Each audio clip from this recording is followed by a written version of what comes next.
Morning, all. Happy Wednesday.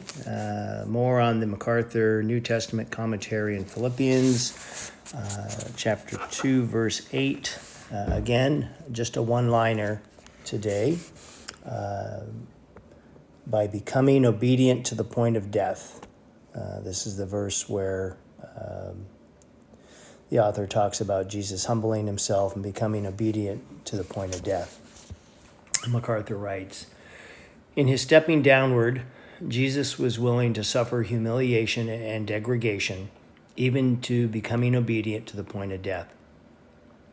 His obedience and its impact on redemption is the theme of Romans 5:12-19, where the key thought is, quote, through the obedience of the one, the many will be made righteous. Ralph Martin insightfully observes that his obedience is a sure token of his deity and authority. For only a divine being can accept death as obedience.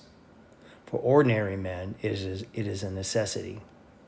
He alone, as the obedient son of his Father, could choose death as his destiny.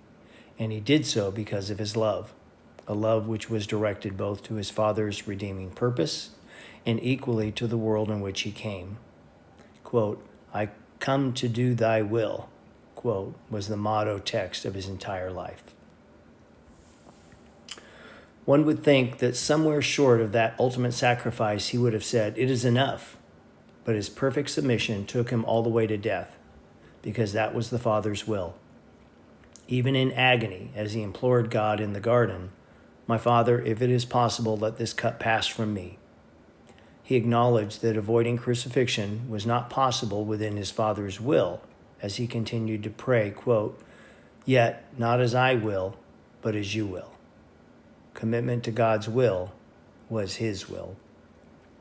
Speaking of that heart-wrenching time, the writer of Hebrews says of the Lord, in the days of his flesh, he offered up both prayers and supplications, with loud crying and tears, to the one able to save him from death, and he was heard because of his piety. Yet, as he goes on to explain, although he was a son, he learned obedience from the things which he suffered. And having been made perfect, he became to all those who obey him the source of eternal salvation. Long before his arrest, Jesus had declared, for this reason the Father loves me, because I lay down my life so that I may take it again. Peter vehemently objected to Jesus' clear prediction of his impending and necessary death and was strongly rebuked. Peter took him aside and began to rebuke him, saying, Lord, forbid it, Lord. This shall never happen to you. But Jesus turned to Peter and said, get behind me, Satan. You are a stumbling block to me, for you are not setting your mind on God's interests, but on man's.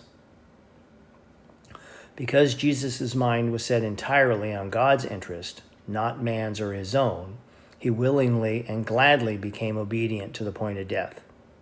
While we were still helpless at the right time, Christ died for the ungodly. The Father did not force death upon the Son. It was the Father's will, but it was the Son's will always to perfectly obey the Father. He had a free choice. Had he not had a choice, he could not have been obedient.